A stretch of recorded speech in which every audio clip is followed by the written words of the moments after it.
नमस्कार, DD news पे आप सभी का स्वागत है। मैं हूं आपके साथ आरिंद और इस वक्त आप देख रहे हैं डीडी न्यूज का खबरों का prime time show news night. और आज की अगर बात की जाए तो इस वक्त मध्य प्रदेश की राजधानी भोपाल में प्रधानमंत्री नरेंद्र मोदी अभी एक रोड शो कर रहे हैं। उससे पहले आज उन्होंने दिन की 3 चुनावी जनसभाओं को संबोधित किया। मध्य प्रदेश और छत्तीसगढ़ में वो लगातार कांग्रेस पर हमलावर नजर आए और सीधे तौर पर हमला इस बात को लेकर कि जैसे सैम पित्रोदा का जो बयान आया उसके बाद से कांग्रेस बैकफुट पे नजर आ रही है कि आखिर कैसे जो पैतृक संपत्ति है उसको हथियाने की बात का आरोप लगाते हुए प्रधानमंत्री बहुत ज्यादा मुखर नजर आए हैं कांग्रेस के ऊपर कि आखिर कैसे कांग्रेस इस प्रकार की नीतियों के साथ आगे बढ़ सकती है। और ये कह रही है कि जब वो सत्ता में आएंगे तो वो कैसे सर्वेक्षण कराएंगे आर्थिक तौर पर, उसके अलावा जातीय तौर पर, और साथ ही साथ आम लोगों की संपत्ति को सर्वे करके और कुछ लोगों में बांटने का उन्होंने भी आरोप लगाया। लेकिन अब बात आगे बढ़ गई कि पैतृक संपत्ति पर कर लगाकर आधी संपत्ति सरकार के पास चली जाएगी। इस बात को मुखरता से प्रधानमंत्री ने आज दिन भर अपनी चुनावी रैलियों में रखा है और अपने आप में इस मसले और मुद्दे को रखने के बाद में सियासत एक लेवल आगे बढ़ गई है। राजनीतिक तौर पर चुनावी तपिश बढ़ गई है। इस मसले और मुद्दे पर से जुड़ी तमाम खबरें हम आपको लगातार दिखाएंगे, साथ ही बताएंगे कि इंडिया गठबंधन और एनडीए गठबंधन के तमाम प्रचार में आज क्या रहा खास। शुरुआत इस वक्त की हेडलाइंस के साथ। कांग्रेस नेता सैम पित्रोदा के संपत्ति के बंटवारे वाले बयान ने पकड़ा सियासी तूल। प्रधानमंत्री नरेंद्र मोदी सहित भाजपा के वरिष्ठ नेताओं ने साधा निशाना। कहा, कांग्रेस का पंजा मेहनत की संपत्ति को लोगों से छीन लेगा। कांग्रेस की लूट जिंदगी के साथ भी और जिंदगी के बाद भी। कांग्रेस ने पित्रोदा के बयान से व्यक्तिगत बताकर किया किनारा।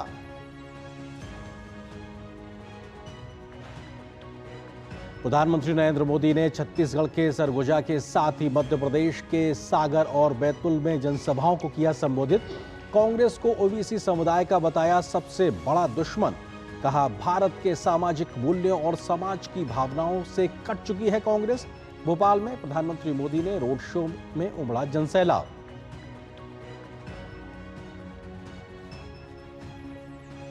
केंद्रीय मंत्री और वरिष्ठ भाजपा नेता अमित शाह ने केरल के अलप्पुझा में झोंकी ताकत, तो जेपी नड्डा ने भागलपुर में किया प्रचार। कहा, विकसित भारत के संकल्प के लिए 7 लोग चलने को है तैयार। अनुराग सिंह ठाकुर ने हैदराबाद में भाजपा प्रत्याशी माधवी लता के समर्थन में किया रोड शो।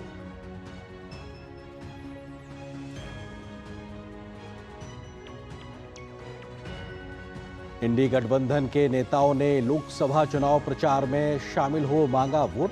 कांग्रेस की तरफ से राष्ट्रीय अध्यक्ष मल्लिकार्जुन खड़गे ने कर्नाटक में प्रचार का मोर्चा संभाला, तो प्रियंका गांधी वाड्रा केरल में आई नजर।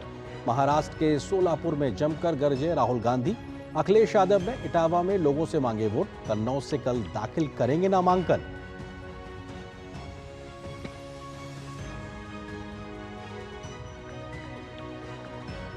लोकसभा चुनाव के दूसरे चरण के लिए थमा प्रचार। शुक्रवार को 13 राज्यों की 88 लोकसभा सीट पर डाले जाएंगे वोट। ओम बिरला, राहुल गांधी, गजेंद्र सिंह शेखावत, हेमा मालिनी समेत कई दिग्गजों की साख है इस दौर में दांव पर।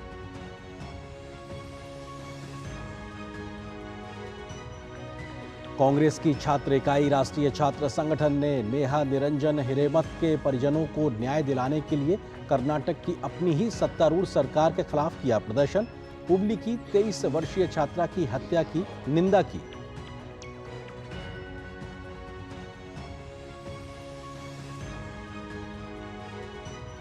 प्रधानमंत्री नरेंद्र मोदी ने छठे अंतर्राष्ट्रीय आपदा रोधी अवसंरचना सम्मेलन को किया संबोधित। कहा, बेहतर कल के लिए आज सशक्त इंफ्रास्ट्रक्चर में करना चाहिए निवेश।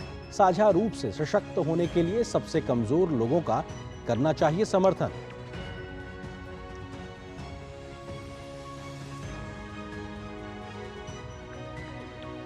तो आप देख रहे थे अभी इस वक्त की सुर्खियां और सबसे पहले बात करते हैं 24 की चुनौती की।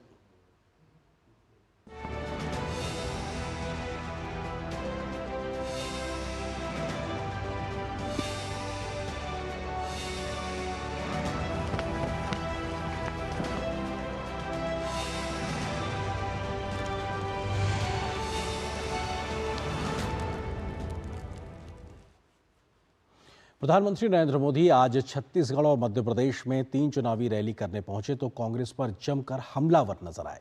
पीएम मोदी ने आज फिर से कांग्रेस को संपत्ति बंटवारे के मुद्दे पर जमकर घेरा। प्रधानमंत्री ने कहा कि कांग्रेस नेता अब देश के लोगों की पैतृक संपत्ति को हड़पने की बात कहने लगे हैं। प्रधानमंत्री मोदी ने कांग्रेस की सोच को अर्बन नक्सल से प्रभावित होने का आरोप लगाते हुए कहा कि कांग्रेस का घोषणा पत्र मुस्लिम लीग की सोच से प्रभावित है।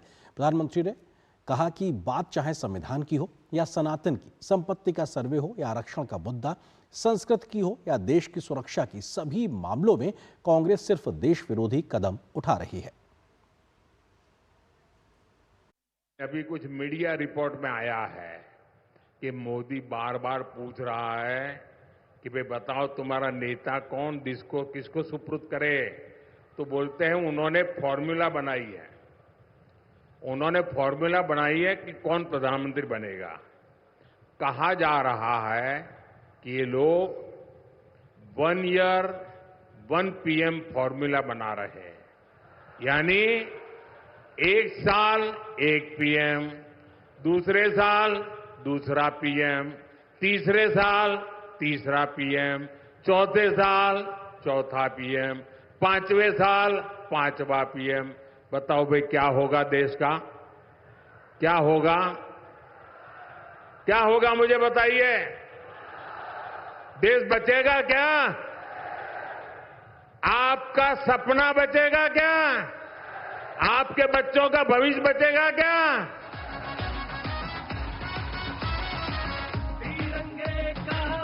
सरगुजा से भोपाल तक, सागर से बैतूल तक प्रधानमंत्री के निशाने पर रहा कांग्रेस का भ्रष्टाचारी पंजा, कांग्रेस की घोटालेबाज सरकार, सत्ता के लालच में फंसी कांग्रेस और उसके देश विरोधी मंसूबे। चुनावी मैदान में ये आरोप हैं कांग्रेस पर प्रधानमंत्री के। उन्होंने वोट बैंक की राजनीति के लिए नक्सलियों को शहीद बताने वाली कांग्रेस पर तीखा वार किया। छत्तीसगढ़ के सरगुजा की जनसभा में प्रधानमंत्री ने देश की जनता से आग्रह किया कि वे कांग्रेस के अर्बन नक्सली चेहरे से सचेत रहें। आज भाजपा सरकार आतंकवाद और नक्सलवाद के विरुद्ध कड़ी कार्रवाई कर रही है, लेकिन कांग्रेस क्या कर रही है? कांग्रेस हिंसा फैलाने वालों का समर्थन कर रही है। इतना ही नहीं, जो लोग निर्दोषों को मारते हैं, लोगों का जीना हराम कर देते हैं, पुलिस पे हमला करते हैं, सुरक्षा बलों पर हमला करते हैं, अगर वो मारे जाएं तो एक कांग्रेस वाले उनको शहीद कहते हैं। जब आप ऐसे लोगों को शहीद कहते हो ना, तो इस देश के शहीदों का, वीरों का अपमान करते हो। इसी कांग्रेस की सबसे बड़ी नेता आतंकवादियों के मारे जाने पर आंसू बहाती है।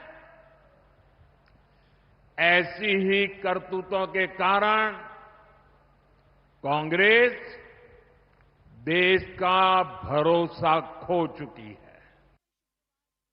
कांग्रेस का मैनिफेस्टो मुस्लिम लीग के प्रभाव में है। वह पूरे देश में धर्म के आधार पर आरक्षण लागू करने का इरादा रखती है।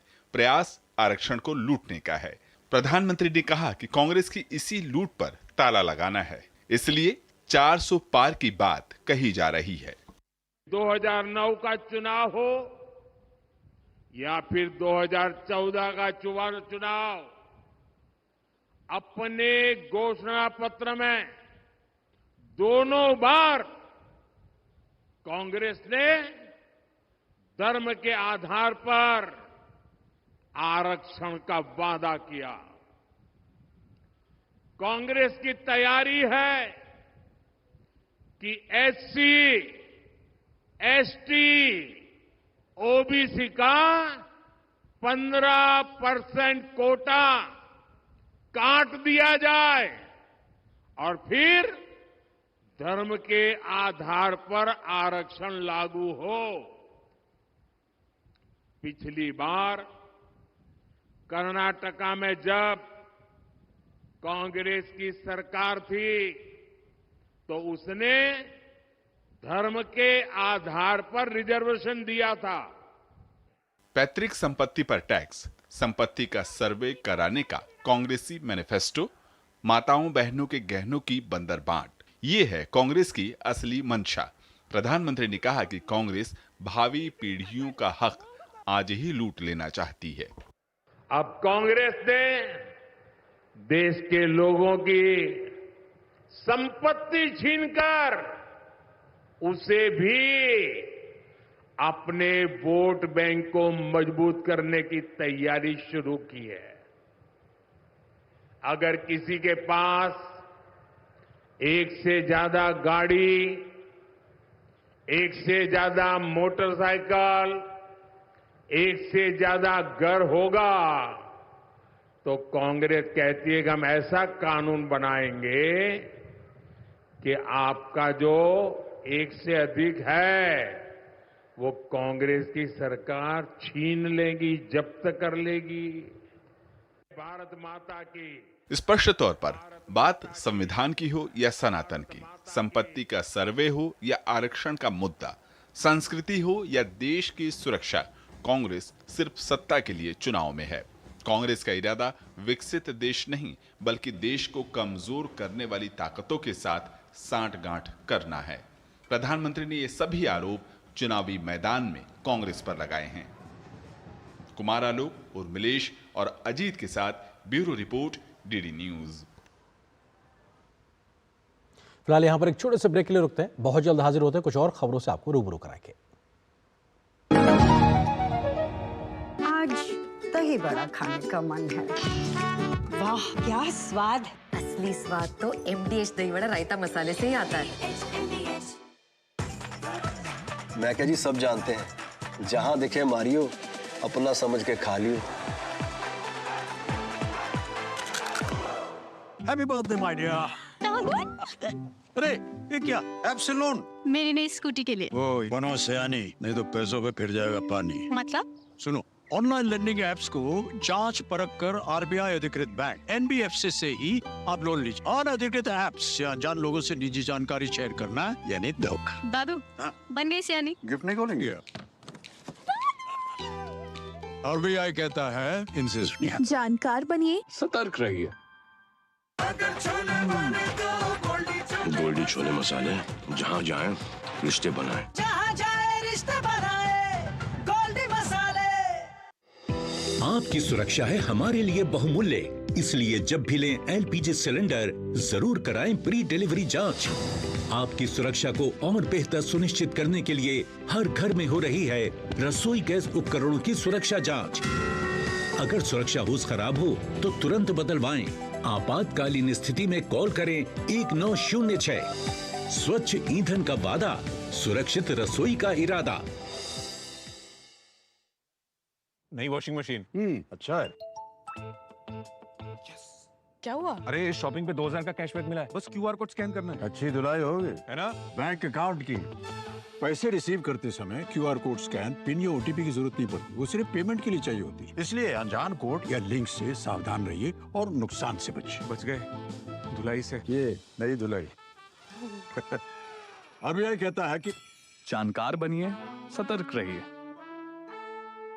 आधे बाउल दही में 4 चम्मच MDH चटनी पुदीना मसाला डाला, स्टर करो, पुदीना चटनी तैयार। MDH चटनी पुदीना मसाला।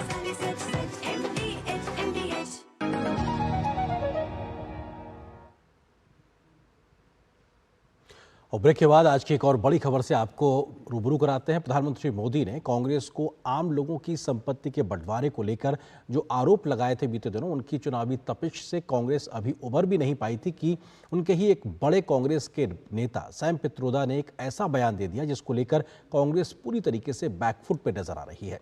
सैम पित्रोदा ने अमेरिकी विरासत कानून के आधार पर भारत में चर्चा की बात कहकर एक नया शगुफा छोड़ दिया, जिसके बाद से बीजेपी ने कांग्रेस पर हमला बोला है कि वो देश के आम लोगों की संपत्ति को हड़पने का काम करने की नीयत से आगे बढ़ रही है।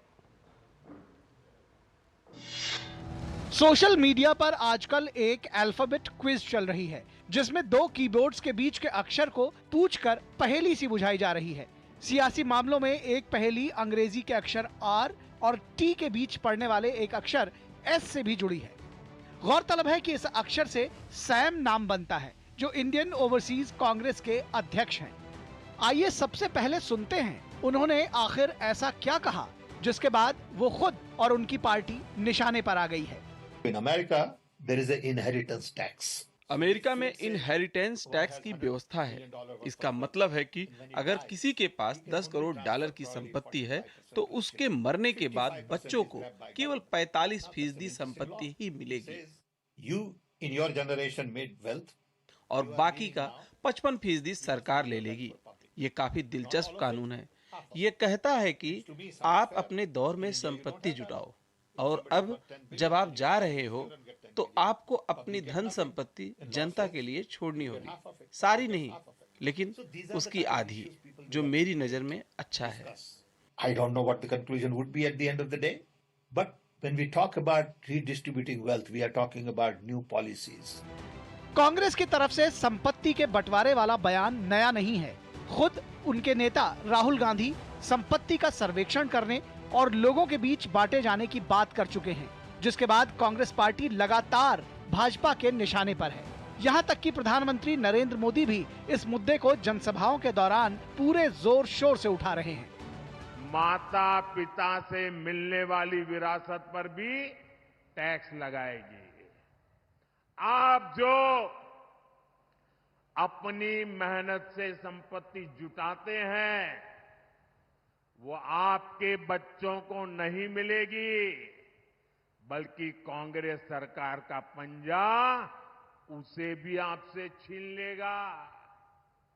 यानी कांग्रेस का मंत्र है कांग्रेस की लूट।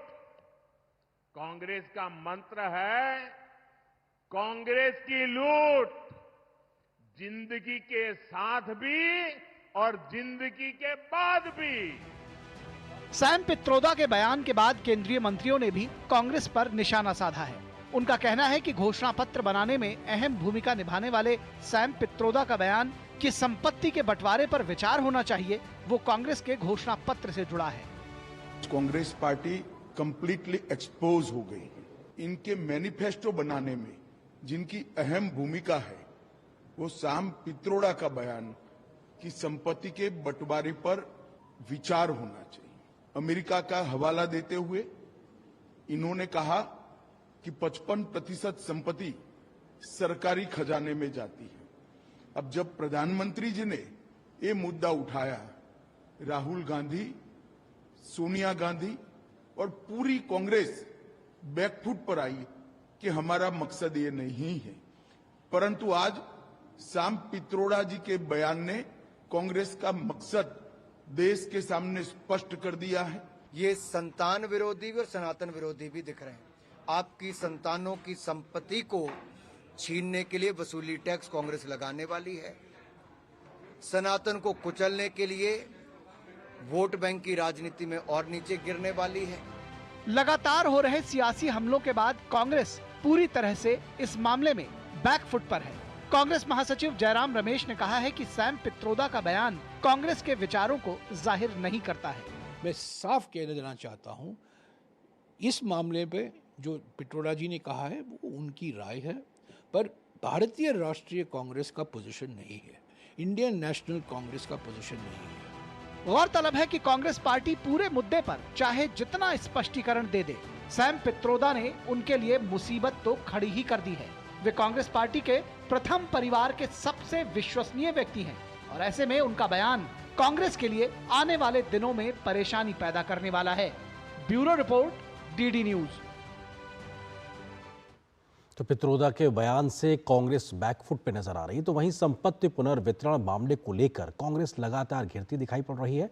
अब पूर्व प्रधानमंत्री एचडी देवेगौड़ा ने इसको लेकर कांग्रेस पर निशाना साधा है। पूर्व पीएम ने अपने बयान में कहा कि कांग्रेस ने अपने घोषणा पत्र में जिस तरह से वायदे कर लिए हैं कि वो ऐसी पार्टी ही कर सकती है जिसे पता हो कि वो सत्ता में आने वाली नहीं है।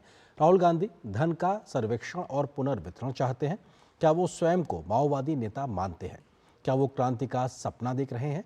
पूर्व पीएम ने कहा कि यह बात करके राहुल गांधी ने 2 कांग्रेसी प्रधानमंत्रियों का अपमान किया है जिन्होंने बाजार सुधार किए और देश की संपत्ति में इजाफा किया। वो दरअसल कहना चाहते हैं कि उन प्रधानमंत्रियों ने जो किया वो गलत था। एचडी देवेगौड़ा ने कहा कि राहुल गांधी ने केंद्र सरकार में 30 लाख नई नौकरियों का वादा किया है। मैंने इस देश को चलाया है। केंद्र सरकार में कुल 40 लाख स्वीकृत पद हैं। ऐसे में रातों रात 30 लाख नई नौकरियां कैसे जोड़ी जा सकती हैं? इन सबका वेतन कैसे अदा किया जाएगा? ये बातें ऐसा आदमी ही कर सकता है जिसे बस बोलना आता हो और व्यवहारिक ज्ञान बिल्कुल ना हो।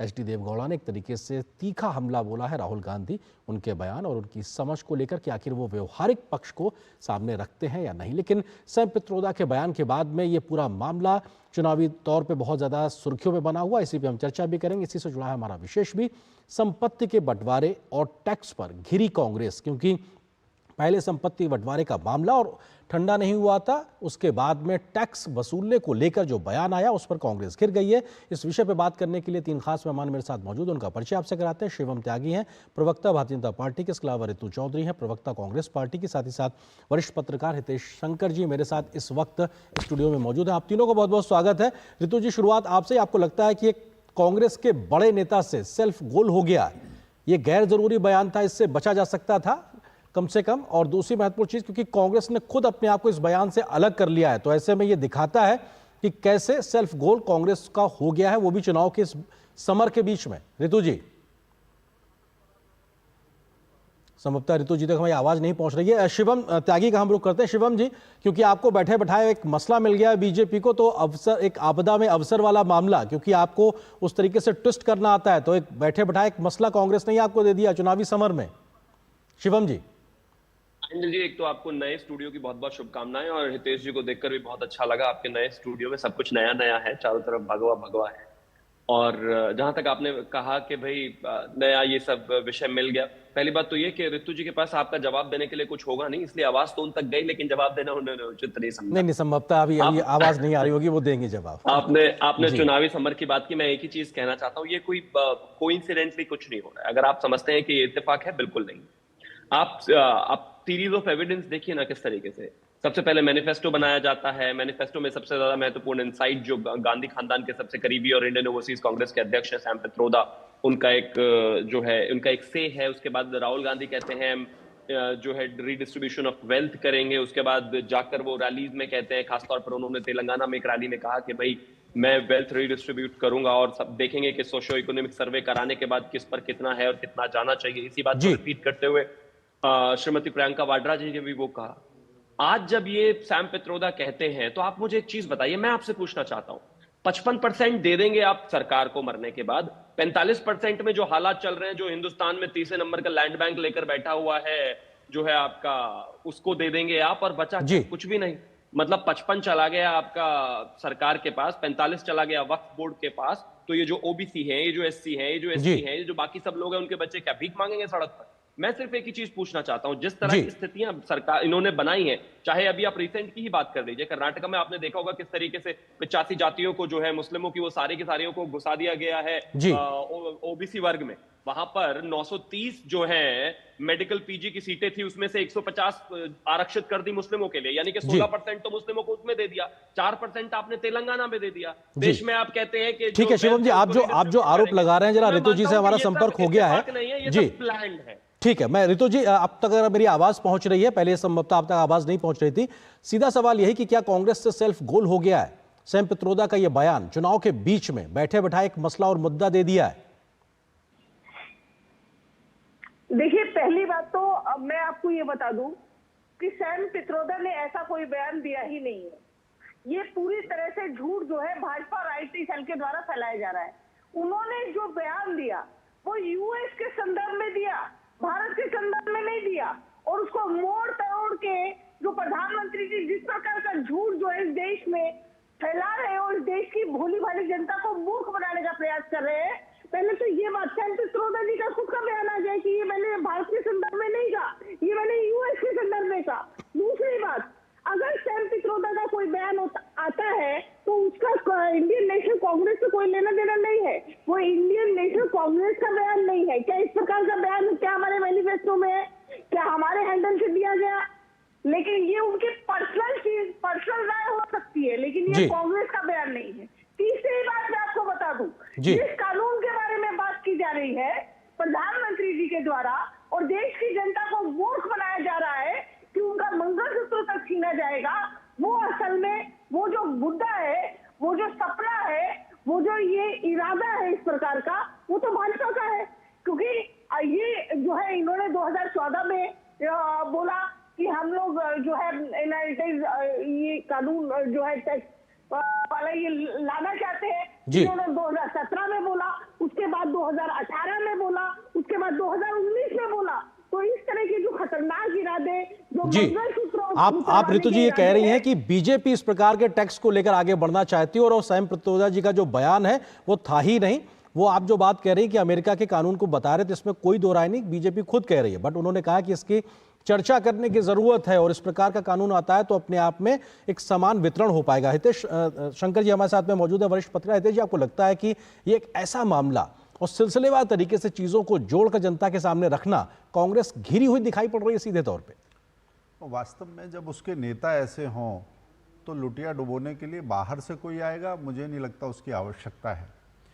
और ऐसे समय पर दोनों ही तरह की चीज़ें कि एक तो बयान को अगर स्वीकारते हैं तो, और उसके साथ में अभी मैंने देखा नेता को नकार दिया कि सैम पित्रोदा से कांग्रेस का कुछ लेना देना नहीं है। अगर ये लेना देना नहीं है तो आपका डायस्पोरा और कनेक्ट से भी कुछ नहीं लेना देना रहेगा। दूसरी बात, ये जो बयान है ये भी अधकचरा किस्म का बयान है। अमेरिका की जो बात कही वो ज्ञान आयोग का ऐसे व्यक्ति को मुखिया बनाया गया था। बड़ी अज्ञानता की बात है कि अमेरिका में 50 राज्य हैं, 6 राज्यों में इस तरह का एक कानून है, उसमें भी कई शर्तें और नियम उसके अलग तरीके के हैं। उसको उन्होंने जिस तरीके से रखा, और वास्तव में भारत में जो चुनाव हैं कांग्रेस का घोषणा पत्र बनाने में वो शामिल रहे हैं। उन्होंने कहा कि विचार अच्छा है, तो इसका कॉन्टेक्स्ट, इसका संदर्भ बिंदु क्या रहेगा यदि इसकी समझ सैम पित्रोदा को नहीं है समय की, तो वास्तव में उनको घोषणा पत्र बनाने वाले समय पर भी साथ कांग्रेस को नहीं रखना चाहिए था। ये नासमझी दोनों जगह से हुई है। जी दूसरी बात कि अगर इस विचार के पीछे का कितना समृद्ध आइडिया है, अगर ये बात करें तो अपनी राजनीतिक पूंजी खो चुका जो वामपंथ कांग्रेस को इस समय निचोड़ रहा है, तो रोज नए नए तरीके के इस तरीके के विचार आ रहे हैं, चाहे आर्थिक सर्वेक्षण की बात हो, चाहे पूंजी के बंटवारे की बात हो। और अगर वास्तव में इस विचार में दम होता और कन्विक्शन होता तो मुझे लगता है कांग्रेस का बेड़ा तो इस विचार ने ही पार कर दिया होता। क्योंकि संपत्ति अगर नेहरू जी के बाद ही बट गई होती तो आज हेराल्ड केस का जो प्रेत जो गले में लटका हुआ है वो नहीं होता, वो तमाम चीजें नहीं होती। ठीक है जी ऋतु जी, क्योंकि ये सवाल आज का नहीं है, अब तमाम तथ्य पब्लिक डोमेन में सामने आ रहे हैं। यूपीए 2 के समय 2011, 12, 13 के समय में प्लानिंग कमीशन की बैठकों में इस विषयों पर चर्चा हुई थी। उस वक्त के वित्त मंत्री चिदम्बरम साहब ने इस बात को बैठकों में रखा कि साहब कैसे इस प्रकार के टैक्स पे आगे बढ़े जाने की जरूरत है। तो अपने आप में कांग्रेस की ये सोच रही है, ये मौजूदा सिर्फ सैम पित्रोदा जी का बयान नहीं है, ये पहले से दिखाई पड़ता है, ये एक तथ्य है पब्लिक डोमेन में। देखिए सिंह साहब, आप बार बार एक चीज पर जोर दे रहे हैं। कांग्रेस तो वो पार्टी है जिसने ये कानून को खत्म किया था राजीव गांधी के समय में। कांग्रेस तो वो पार्टी है जो इस भारत को, देश को आगे ले जाना चाहती है। ये वो पार्टी नहीं है जो पूरे देश की संपत्ति को केवल 22 लोगों के बीच में बांट दे। आप जो इस तरह की जो बयानबाजी है जी, तो ये तो बीजेपी हमेशा से करती आई है। ऋतु जी विनम्रता के साथ ऋतु जी, मैं आपको इसलिए टोक रहा हूं क्योंकि आपने सैम पित्रोदा जी के बयान को खारिज किया कि साहब हटा दीजिए। वो तो सरकार में रहते हुए चिदम्बरम साहब उस वक्त वित्त मंत्री थे, आप उनको बयान को या उनकी उस विचार को कैसे खारिज करेंगी? देखिए ये जो बयान है ये भाजपा की तरफ से है, आधिकारिक तौर पे आया कि इस प्रकार का जो है जो ये इस प्रकार का सिस्टम लाना चाहते हैं कि लोगों में घरों में झांक के रही सही जो संपत्ति रह गई है उसको भी छीन ले और उन अमीरों को, अडानियों को दे दे। जी ये जो ख्याल है ये भाजपा का है। हम तो न्याय की बात करते हैं। नहीं, अभी आप न्याय की बात कर रही हैं, इसमें कोई दो राय नहीं है, लेकिन जो चिदम्बरम साहब का बयान है, मैं स्पष्टता से एक सीधा सवाल पूछ रहा था कि चिदम्बरम साहब के बयान को भी आप खारिज कर रहे हैं कांग्रेस की तरफ से? वित्त मंत्री थे उस समय यूपीए में। देखिए इस प्रकार का कोई भी आधिकारिक बयान नहीं दिया गया, और अगर इस प्रकार की कोई कन्वर्सेशन या कोई डिस्कशन हुआ है उसको आप आधिकारिक बयान नहीं कह सकते।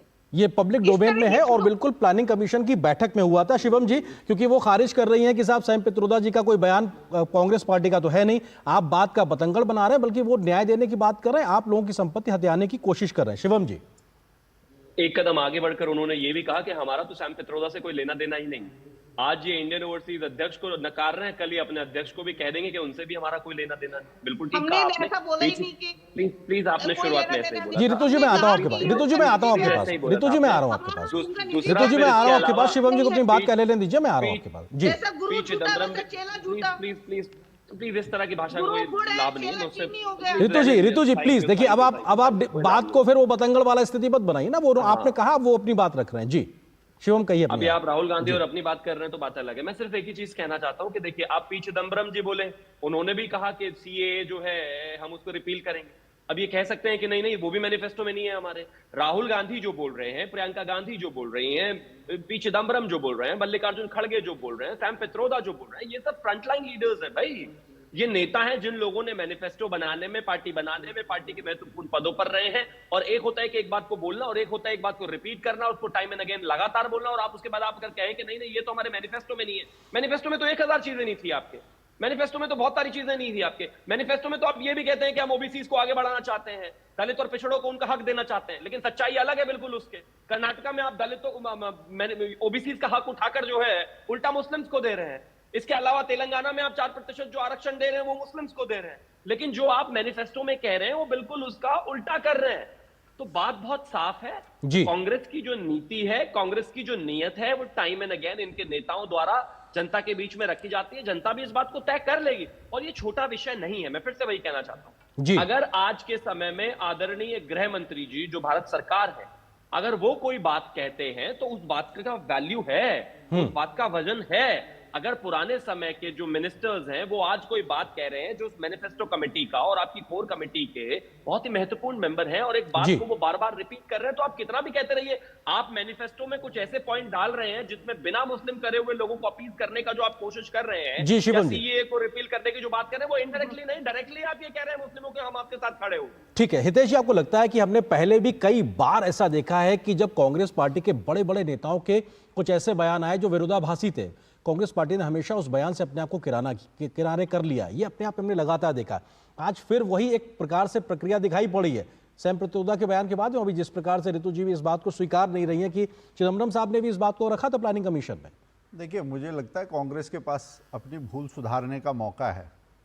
आज कांग्रेस को स्पष्ट कह देना चाहिए कि चिदम्बरम और सैम पित्रोदा, इन दोनों के विचार, इन दोनों के ज्ञान, इनकी समझ सूझ, इसका कांग्रेस से कोई लेना देना नहीं है। अगर कांग्रेस में हिम्मत है और वास्तव में वो जो आज स्टैंड ले रहे हैं वो केवल राजनीतिक भंगिमा नहीं है, उसका सोचा विचारा कदम है, तो ये बोल देना चाहिए कि चिदम्बरम जी का विचार खारिज करते हैं हम, ये किसी विचार के लायक नहीं है। सैम पित्रोदा के विचार की कोई वैल्यू नहीं है, उनको गलती से हमने ज्ञान आयोग का अध्यक्ष बना दिया था। तीसरा एक सवाल और पूछना चाहिए कि अगर वास्तव में नीयत में खोट नहीं है तो कोटे पर चोट क्यों है? क्या अलीगढ़ मुस्लिम यूनिवर्सिटी या जामिया, कांग्रेस आज कहेगी अगर मुसलमान वर्ग जो है वो दलितों का कोटा वहां खा रहा है तो कांग्रेस इसे खत्म कराएगी, क्या कह सकते हैं? अगर इसमें पारदर्शिता है तो ये आरक्षण पर भी ये विषय स्पष्ट होना चाहिए कि एएमयू में दलितों को उनका हक कांग्रेस दिला के रहेगी, जामिया में उनका हक दिला के रहेगी। अगर कांग्रेस कहती है तो उस वर्ग के साथ, जिसे आप भरमाने की बात नहीं कर रहे, आप कह रहे हैं वास्तव में उनका भरोसा जीतना है, भरमाना नहीं है, तो उनको ये भरोसा दिलाइए। आज कहिए आपके एएमयू और यहां से अन्याय हटाने की लड़ाई में हम साथ हैं उनके साथ। बिल्कुल। एक सवाल ये भी खड़ा होता है कि जो आप कह रहे हैं उसको स्पष्टता से कहें और उसके साथ खड़े नजर आए। ये अस्पष्टता कहीं ना कहीं चुनाव के बीच में भारी ना पड़े। फिलहाल वक्त इतनी अनुमति दे रहा, आप तीनों मेहमानों का बहुत बहुत शुक्रिया इस विषय पर हमारे साथ जुड़ने के लिए, विस्तार से बात करने के लिए आप बहुत बहुत शुक्रिया। और यहां पर एक छोटे से ब्रेक के लिए रुकेंगे, बहुत जल्द हाजिर होते हैं कुछ और खबरों से आपको रूबरू कराएंगे। जिन्होंने यूज किया है वो जानते हैं असली हींग का स्वाद। MDH सुपर हींग, शुद्धता का असली तड़का। MDH। मैं क्या जी, सब जानते हैं, जहां दिखे मारियो, अपना समझ के खा लियो। स्वाद से सबको दीवाना कर दे, दीवाना कर दे। पता का चाय, गजब का स्वाद। यकीन है खुद पर है नाज। सुनती हूँ अपने मन की आवाज। कभी शर्मीली तो कभी हूँ जाबाज। रुकना मेरी आदत नहीं, थमना मेरी चाहत नहीं। मैं हूँ नारी, यही मेरा अंदाज। हर जिम्मेदारी मैं बखूबी निभाती हूँ। वोट दे, प्राउड वोटर कहलाऊंगी। पूरे देश संग चुनाव का पर्व मनाऊंगी। अब छोलिया हो या लोबिया, सफेद चने या काले चने, सब कुछ मजेदार बने।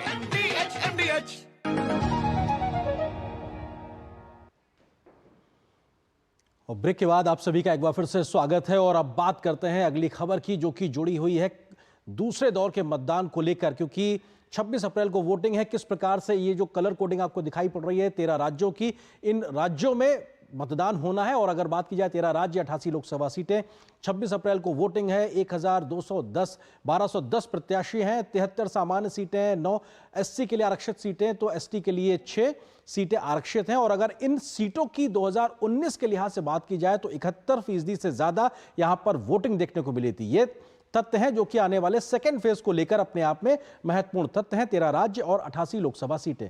अगले तथ्य की अगर हम बात करें तो किस प्रकार से यह महत्वपूर्ण हो जाता है इस पूरे फेज को समझना। अगर बात की जाए तो केरल की 20, कर्नाटक की 14, राजस्थान की 13, महाराष्ट्र की 8, उत्तर प्रदेश की 8 और मध्य प्रदेश की 6 लोकसभा सीटों पर सेकेंड फेज में 26 अप्रैल को वोटिंग होने वाली है। इसी प्रकार से अगर अन्य राज्यों की बात करें जहां पे इन 13 राज्यों में वोटिंग होगी, उसमें अगर बात की जाए तो असम की 5, बिहार की 5, छत्तीसगढ़ की 3, पश्चिम बंगाल की 3, जम्मू कश्मीर, त्रिपुरा और मणिपुर की एक लोकसभा सीट पर वोटिंग होगी। ये 13 राज्य और अपने आप में ये 88 लोकसभा सीटें यहां पर दिखाई पड़ रही हैं कि जिनमें यहां पर वोटिंग होती हुई दिखाई पड़ेगी। अगले तथ्य की ओर अगर बढ़ें तो दूसरे चरण में किस प्रकार से महत्वपूर्ण चीजें हैं जिसको समझना। प्रधानमंत्री मोदी की इस सेकेंड फेज के लिहाज से रैलियों की संख्या की बात करें तो 14 से ज्यादा है। इसमें रोड शो भी शामिल किया सकते हैं। राहुल गांधी ने इस फेज के लिहाज से 9 रैलियां अभी तक की हैं, तो ये दिखाता है कि दोनों ओर से कितना जोर आजमाइश चल रही है। इसी के साथ अगर कुछ महत्वपूर्ण चेहरों की भी हम बात करें तो कौन कौन लोग उस लिहाज से हैं और साथ ही साथ महत्वपूर्ण नतीजे 2019 के नतीजों को अगर सेकेंड फेज की सीट में बांट के देखें तो 88 लोकसभा सीटों में से 52 लोकसभा सीटों पर बीजेपी जीती थी 2019 में। कांग्रेस 18 सीटों पर जीती थी, जेडीयू के हिस्से 4 सीटें गई थी, शिवसेना 4 सीटों पर जीती, जबकि अन्य में छोटे पार्टियां और उसके अलावा निर्दलीय मिलाकर 10 थे। टोटल 88 सीटें और यहां पर बीजेपी का एक बहुत बड़ा स्टेक 88 में से 52 लोकसभा सीटें। तो ये 2019 का नतीजा, यानी कि बीजेपी का इस सेकेंड फेज में बहुत कुछ स्टेक पे लगा हुआ है। कुछ बड़े चेहरों के लिहाज से बात करें तो केरल के वायनाड की सीट से राहुल गांधी कांग्रेस के प्रत्याशी हैं और अपने आप में यह सीट हॉट सीट बताई जा रही है। और ऐसे में के सुरेंद्रन भाजपा के प्रत्याशी हैं। इसके अलावा एनी राजा भाकपा की ओर से वहां पर अपनी चुनावी किस्मत आजमा रही है। वायनाड सीट को लेकर लगातार सियासत देखने को मिल रही है। इसके अलावा जल्दी से हम अन्य तथ्यों पर डालें कि और कौन सी ऐसी हॉट सीट्स हैं, कौन से बड़े चेहरे हैं जिनकी एक तरीके से इस बार साख दांव पे लगी हुई है। तिरुवनंतपुरम केरल से राजीव चंद्रशेखर बीजेपी के प्रत्याशी और शशि थरूर कांग्रेस के प्रत्याशी। और देखा जाए तो राजीव चंद्रशेखर केंद्र में मंत्री हैं, तो उस नाते इनकी साख वहां पे दांव पे लगी हुई है। एक समर के बड़े सेनापतियों शहरों का हम जिक्र कर रहे हैं। अगले तथ्य पे और फैक्ट पे अगर हम जाएं तो आपको बता सकते हैं कि नवनीत राणा बीजेपी की ओर से अमरावती महाराष्ट्र से चुनावी किस्मत आजमा रही है। ये भी अपने आप में वीआईपी सीट के तौर पर देखा जा रहा है। समर के बड़े सेनापति हैं। और इसके साथ साथ बात की जाए तो ओम बिरला जो कि लोकसभा अध्यक्ष हैं, वो भाजपा की ओर से कोटा राजस्थान से चुनावी समर में अपनी किस्मत आजमा रहे हैं। इसके अलावा नोएडा उत्तर प्रदेश गौतम बुद्ध नगर जिसको कहा जाता है, वहां से भाजपा के डॉक्टर महेश शर्मा जो कि केंद्र में मंत्री रहे हैं, वो वहां पर तीसरी बार हैट्रिक जमाने के लिए लगातार मौजूद हैं। 14 और 19 में जीते हैं, 24 की चुनौती के लिए मौजूद हैं। मथुरा उत्तर प्रदेश से बीजेपी की ओर से हेमा मालिनी एक बड़े प्रत्याशी के तौर पर तीसरी बार फिर से चुनावी किस्मत आजमा रही हैं और अपने आप में इस सीट पर भी सबकी नजर बनी हुई है। समर के बड़े सेनापति का जो अगला चेहरा, उसमें अगर बात की जाए तो मेरठ उत्तर प्रदेश से अरुण गोविल जो कि भगवान राम का किरदार रामायण में निभाने के बाद से लगातार चर्चा में रहे थे, इस बार मेरठ से अपनी सियासी किस्मत को आजमाते नजर आ रहे हैं। इस सीट पे भी सबकी नजर बनी हुई है। समर के अगले चेहरे की अगर बात की जाए जो एक बड़े सेनापति के तौर पर है, तो धारवाड़ कर्नाटक से भाजपा के प्रत्याशी प्रहलाद जोशी हैं जो कि केंद्रीय मंत्री हैं। वो भी सेकेंड फेज में उनकी किस्मत दांव पर है। देखना होगा दिलचस्प कि कर्नाटक से किस प्रकार से वो कमल खिलाते हैं या फिर उनको चुनौती मिलती है कांग्रेस से। तारिक अनवर कांग्रेस का बड़ा चेहरा है। कटिहार बिहार से कांग्रेस के तरफ से यानी कि इंडिया अलायंस की ओर से चुनावी किस्मत आजमा रहे हैं। सेकेंड फेज में कटिहार में भी चुनाव है, तो ऐसे में उनकी किस्मत भी दांव पे लगी हुई है। जल्दी से अगर अगले चेहरों की बात की जाए तो पूर्णिया बिहार से कांग्रेस के प्रत्याशी हो सकते थे, लेकिन निर्दलीय के तौर पर पप्पू यादव वहां पर चुनावी समर में उतरे हुए हैं और अपने आप में त्रिकोणीय मुकाबला बनाकर वहां पर एक ताल ठोक रहे हैं। तो ऐसे में वहां पर भी सबकी नजर बनी हुई है समर के बड़े सेनापति के तौर पर। छत्तीसगढ़ से कांग्रेस के प्रत्याशी हैं भूपेश बघेल और अपने आप में पूर्व मुख्यमंत्री हैं, वो वहां पर चुनावी किस्मत आजमा रहे हैं। राजसमंद से वहां पे उनकी एक तरीके से दावेदारी है। मांड्या कर्नाटक से जेडीएस का सबसे बड़ा चेहरा एचडी कुमारस्वामी, जो कि एक तरीके से देवेगौड़ा साहब जो कि प्रधानमंत्री थे उनके बेटे हैं, वो वहां पर जेडीएस के चुनाव पर के चिन्ह पर चुनाव लड़ रहे हैं और अपने आप में उस सीट पर भी सबकी नजर बनी हुई। कर्नाटक से ही एक और बड़ा नाम बेंगलुरु उत्तर से बीजेपी की शोभा करंदराजे, जो कि केंद्रीय मंत्री भी रही हैं और वो इस वक्त चुनावी किस्मत में सेकेंड फेज में अपनी किस्मत आजमा रही हैं। अगले समर के सेनापति के बड़े चेहरे की अगर बात की जाए तो ऐसे में कांग्रेस के सी वेणुगोपाल केरल के अलपुझा से कांग्रेस के दावेदारी कर रहे हैं और केंद्र में लिहाज से अगर देखा जाए तो कांग्रेस की सियासत में उनकी बड़ी दखल है और वो भी चुनावी किस्मत में केरल में इस वक्त मौजूद हैं। त्रिशूर केरल से भाजपा के प्रत्याशी के तौर पर सुरेश गोपी, जो कि एक बड़ा एक नाम हुआ करता है केरल के लिहाज से, क्योंकि वो टेलीविजन स्क्रीन के माध्यम से एक बड़ा एक आर्टिस्ट रहे और अभी वहां पर अपनी दावेदारी ठोक रहे हैं। तो इस सीट पर भी सबकी नजर लगी हुई और केरल का मुकाबला इस बार काफी दिलचस्प माना जा रहा है। अटिंगल केरल से भाजपा के प्रत्याशी वी मुरलीधरन है, जो कि केंद्र में मंत्री रहे हैं, इस बार भी वहां से चुनावी किस्मत आजमा रहे हैं। धुआंधार रैलियां और प्रचार रोड शो वहां पे भी आपने को देखने को मिला है। अटिंगल पर सबकी नजर बनी हुई है। गजेंद्र सिंह शेखावत भाजपा के प्रत्याशी हैं जोधपुर राजस्थान से। सेकेंड फेज में यहां पर भी वोटिंग होनी है। केंद्रीय मंत्री हैं और लगातार जमीन पर जुड़ के अपने आप को समर्थन जुटाने की कोशिश वो कर रहे हैं जोधपुर से। अगले अगर चुनावी समर के बड़े चेहरे की बात की जाए तो बाड़मेर राजस्थान से कैलाश चौधरी यहां पर भाजपा की ओर से किस्मत आजमा रहे हैं, इनको भी दावेदारी मिल रही है। और यहां पर हालांकि बाड़मेर की बात की जाए तो मुकाबला त्रिकोणीय के बारे में भी चर्चा हो रही है। एक निर्दलीय विधायक ने वहां पर चुनावी समर में ताल ठोक दी है, ऐसे में वो चुनौती वहां पर अलग प्रकार से देखने को मिल रही। तो ये तमाम समर के सेनापति जो अपने आप में बड़े चेहरे के तौर पर दिखाई पड़ रहे हैं, इन तमाम चेहरों के लिहाज से अगर बात की जाए तो सेकेंड फेज में इन सब पे सबकी नजर रहेगी और किस प्रकार से ये बेहद महत्वपूर्ण अपने आप में होने जा रहा है, ये देखना दिलचस्प होगा। 13 राज्य 88 लोकसभा सीटें किस प्रकार से रहेंगी। फिलहाल एक छोटे से ब्रेक के लिए रुकते हैं, कुछ और खबरों से आपको रूबरू कराएंगे। शुक्ला बता रहा था आपके बाबूजी ने जायदाद का कुछ हिस्सा नौकर के नाम कर दिया। अब नौकर हर काम अपना घर समझ के करेगा। समरकूल, जो हर दिल करे कबूल। गोल्डी छोले मसाले, जहाँ जाए रिश्ते बनाए। जहाँ जाए रिश्ते बनाए, गोल्डी मसाले।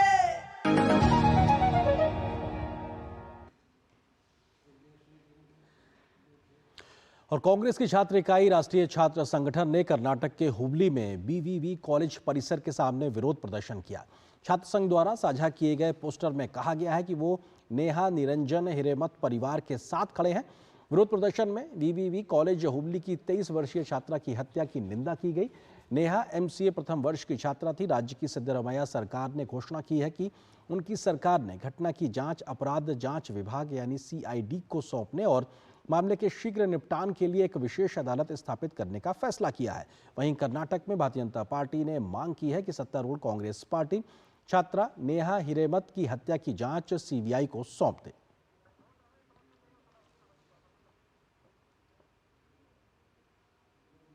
और फिलहाल यहां पर एक छोटे से ब्रेक के लिए रुकते हैं।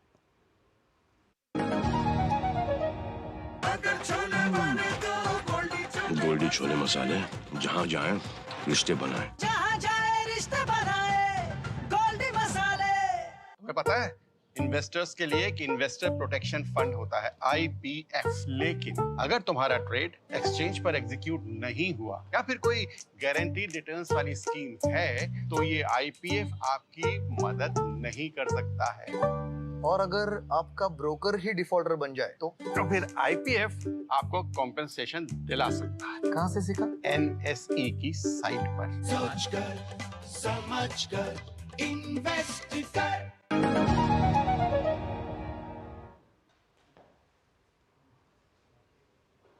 और न्यूज नाइट के अंत में आपको छोड़ जाते हैं राष्ट्रीय महत्व की कुछ और खबरों के साथ। फटाफट अंदाज में आप देखिए इन खबरों को। मुझे दीजिए अनुमति। नमस्कार।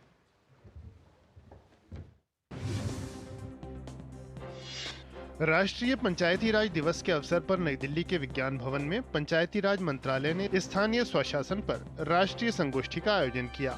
इसमें देश के सभी राज्यों और केंद्र शासित प्रदेशों के पंचायती राज मंत्रालयों के अधिकारियों ने हिस्सा लिया। चुनाव के दौरान ईवीएम के जरिए डाले गए वोटों के साथ वीवीपैट पर्चियों का 100% मिलान करने का निर्देश देने की मांग करने वाली याचिकाओं पर उच्चतम न्यायालय ने आज सुनवाई की। सुप्रीम कोर्ट ने इस पर अपना फैसला सुरक्षित रख लिया है। सुनवाई के दौरान न्यायमूर्ति दीपांकर दत्ता ने कहा कि सिर्फ शक के आधार पर कोई आदेश जारी नहीं किया जा सकता। पश्चिम बंगाल शिक्षक भर्ती घोटाला मामले में ममता सरकार ने कलकत्ता हाईकोर्ट के फैसले को सुप्रीम कोर्ट में चुनौती दी है। कलकत्ता हाईकोर्ट ने 22 अप्रैल को दिए फैसले में 2016 में की गई शिक्षण और गैर शिक्षण कर्मचारियों की 24,000 नियुक्तियां रद्द कर दी थीं। दिल्ली शराब घोटाले को लेकर राउज एवेन्यू कोर्ट ने सीबीआई मामले में मनीष सिसोदिया की न्यायिक हिरासत 7 मई तक बढ़ा दी है। आबकारी नीति से जुड़े मनी लॉन्ड्रिंग मामले में राउज एवेन्यू कोर्ट ने के कविता की जमानत याचिका पर फैसला सुरक्षित रख लिया है। कोर्ट कविता की जमानत याचिका पर 6 मई को फैसला सुनाएगा। दिल्ली के मानिकशॉ सेंटर में एक सेमिनार का आयोजन किया गया। Centre for land warfare studies द्वारा आयोजित इस सेमिनार को थल सेना प्रमुख जनरल मनोज पांडे ने संबोधित किया। उन्होंने स्वदेशीकरण और सशक्तिकरण की बात पर बल दिया। पीने के पानी की बर्बादी को बचाने के लिए रेलवे ने नया फैसला किया है। अब सभी वंदे भारत ट्रेनों में प्रत्येक यात्री को आधा लीटर की पानी की बोतल दी जाएगी, जिसके बाद 500 मिलीलीटर की एक और बोतल यात्रियों की मांग पर बिना किसी अतिरिक्त राशि के परोसी जाएगी।